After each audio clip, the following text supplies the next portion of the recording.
Yet, of all the social institutions we are born into, directed by, and conditioned upon, there seems to be no system as taken for granted and misunderstood as the monetary system. Taking on nearly religious proportions, the established monetary institution exists as one of the most unquestioned forms of faith there is. How money is created, the policies by which it is governed, and how it truly affects society are unregistered interests of the great majority of the population.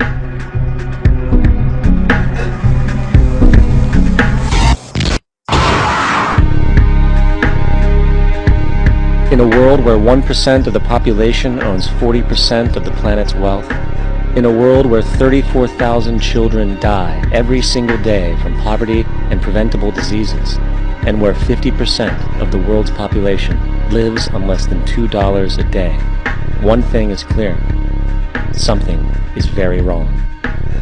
And whether we are aware of it or not, the lifeblood of all of our established institutions, and thus society itself, is money. Therefore, understanding this institution of monetary policy is critical to understanding why our lives are the way they are. Unfortunately, economics is often viewed with confusion and boredom. Endless streams of financial jargon, coupled with intimidating mathematics, quickly deters people from attempts at understanding it. However, the fact is, the complexity associated with the financial system is a mere mask, designed to conceal one of the most socially paralyzing structures humanity has ever endured.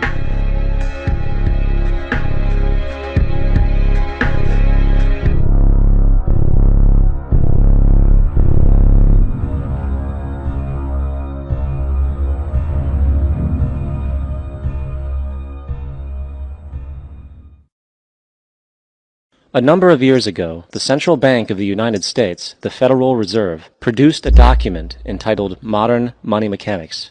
This publication detailed the institutionalized practice of money creation as utilized by the Federal Reserve and the web of global commercial banks it supports. On the opening page, the document states its objective. The purpose of this booklet is to describe the basic process of money creation in a fractional reserve banking system. It then proceeds to describe this fractional reserve process through various banking terminology, a translation of which goes something like this. The United States government decides it needs some money, so it calls up the Federal Reserve and requests, say, $10 billion. The Fed replies, saying, sure, we'll buy $10 billion in government bonds from you. So the government takes some pieces of paper, paints some official-looking designs on them, and calls them treasury bonds. Then it puts a value on these bonds to the sum of $10 billion and sends them over to the Fed. In turn, the people at the Fed draw up a bunch of impressive pieces of paper themselves, only this time calling them Federal Reserve notes, also designating a value of $10 billion to the Fed. The Fed then takes these notes and trades them for the bonds. Once this exchange is complete, the government then takes the $10 billion in Federal Reserve notes and deposits it into a bank account. And upon this deposit, the paper notes officially become legal tender money, adding $10 billion to the U.S. money supply. And there it is. $10 billion in new money has been created. Of course, this example is a generalization, for, in reality, this transaction would occur electronically, with no paper used at all. In fact, only 3% of the U.S. money supply exists in physical currency. The other 97% essentially exists in computers alone. Now, government bonds are, by design, instruments of debt, and when the Fed purchases these bonds, with money it essentially created out of thin air, the government is actually promising to pay back that money to the Fed. In other words, the money was created out of debt. This mind-numbing paradox of how money or value can be created out of debt or a liability will become more clear as we further this exercise. So, the exchange has been made and now $10 billion sits in a commercial bank account. Here's where it gets really interesting. For as based on the fractional reserve practice, that $10 billion deposit instantly becomes part of the bank's reserves, just as all deposits do.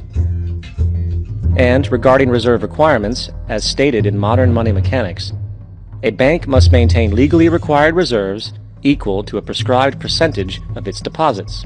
It then quantifies this by stating, under current regulations, the reserve requirement against most transaction accounts is 10%. This means that with a $10 billion deposit, 10% or $1 billion is held as the required reserve, while the other $9 billion is considered an excessive reserve and can be used as the basis for new loans. Now, it is logical to assume that this $9 billion is literally coming out of the existing $10 billion deposit. However, this is actually not the case. What really happens is that the $9 billion is simply created out of thin air on top of the existing $10 billion deposit. This is how the money supply is expanded. As stated in modern money mechanics, of course they, the banks, do not really pay out loans from the money they receive as deposits. If they did this, no additional money would be created. What they do when they make loans is to accept promissory notes, loan contracts, in exchange for credits, money, to the borrower's transaction accounts. In other words, the $9 billion can be created out of nothing simply because there is a demand for such a loan and that there is a $10 billion deposit to satisfy the reserve requirements.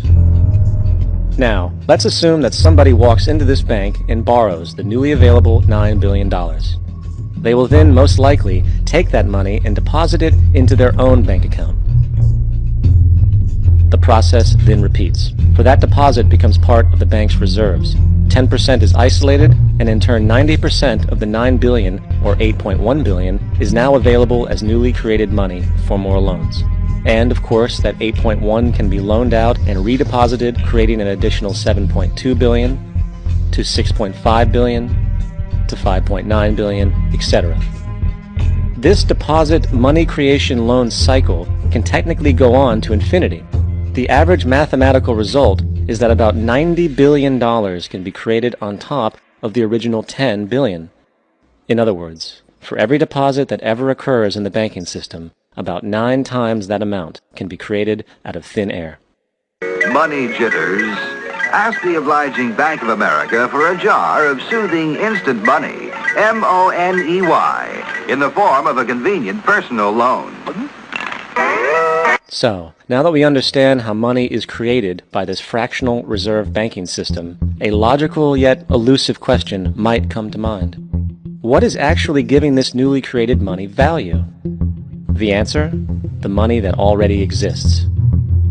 The new money essentially steals value from the existing money supply.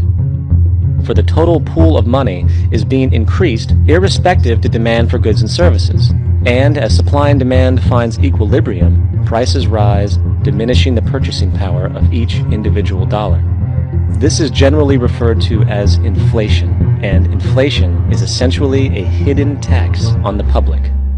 What is the advice that you generally get? And that is inflate the currency. They don't say debase the currency. They don't say devalue the currency. They don't say cheat the people who are saved. They say lower the interest rates. The real deception is when we distort the value of money. When we create money out of thin air, we have no savings, and yet there's so-called capital. So my question boils down to this. How in the world can we expect to solve the problems of inflation, that is, the increase in the supply of money, with more inflation? Of course, it can't. The fractional reserve system of monetary expansion is inherently inflationary. For the act of expanding the money supply, without there being a proportional expansion of goods and services in the economy, will always debase a currency. In fact, a quick glance at the historical values of the US dollar versus the money supply reflects this point definitively, for the inverse relationship is obvious. $1 in 1913 required $21.60 in 2007 to match value. That is a 96% devaluation since the Federal Reserve came into existence. Now, if this reality of inherent and perpetual inflation seems absurd and economically self-defeating, hold that thought, for absurdity is an understatement in regard to how our financial system really operates. For in our financial system, money is debt, and debt is money. Here is a chart of the U.S. money supply from 1950 to 2006. Here is a chart of the U.S. national debt for the same period. How interesting it is that the trends are virtually the same. For the more money there is, the more debt there is. The more debt there is, the more money there is. To put it a different way, Every single dollar in your wallet is owed to somebody by somebody. For remember, the only way the money can come into existence is from loans. Therefore, if everyone in the country were able to pay off all debts, including the government, there would not be $1 in circulation.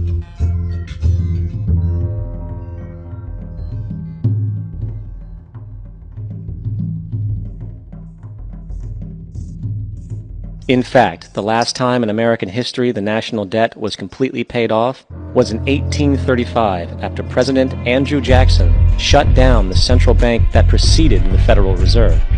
In fact, Jackson's entire political platform essentially revolved around his commitment to shut down the central bank, stating at one point, "The bold efforts the present bank has made to control the government are but premonitions of the fate that awaits the American people should they be deluded into a perpetuation of this institution or the establishment of another like it."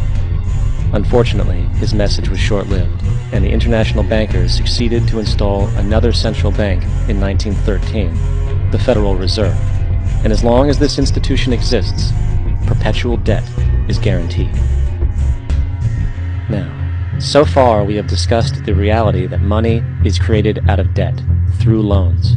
These loans are based on a bank's reserves, and reserves are derived from deposits. And through this fractional reserve system, any one deposit can create 9 times its original value, in turn debasing the existing money supply, raising prices in society. And since all this money is created out of debt and circulated randomly through commerce, people become detached from their original debt, and a disequilibrium exists where people are forced to compete for labor in order to pull enough money out of the money supply to cover their costs of living. As dysfunctional and backwards as all of this might seem, there is still one thing we have omitted from this equation. And it is this element of the structure which reveals the truly fraudulent nature of the system itself: the application of interest.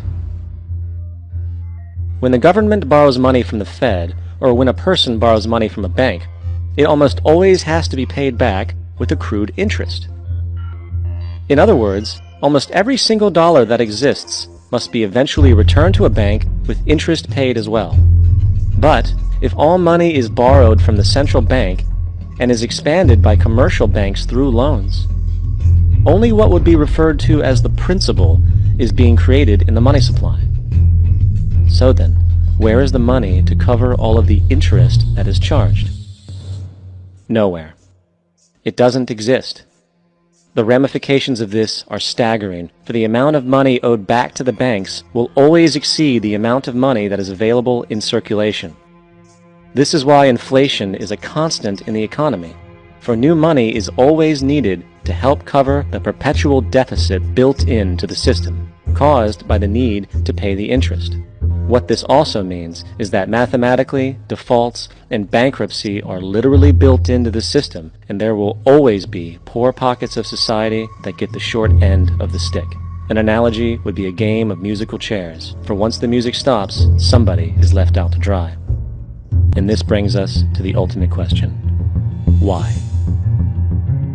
During the American Civil War, President Lincoln bypassed the high-interest loans offered by the European banks and decided to do what the Founding Fathers advocated, which was to create an independent and inherently debt-free currency. It was called the greenback. Shortly after this measure was taken, an internal document circulated between private British and American banking interests stated, "Slavery is but the owning of labor and carries with it the care of laborers, while the European plan is that capital shall control labor by controlling wages. This can be done by controlling the money. It will not do to allow the greenback, as we cannot control that." The fractional reserve policy perpetrated by the Federal Reserve, which has spread in practice to the great majority of banks in the world, is, in fact, a system of modern slavery. Think about it. Money is created out of debt. And what do people do when they are in debt? They submit to employment to pay it off. But if money can only be created out of loans, how can society ever be debt-free? It can't, and that's the point.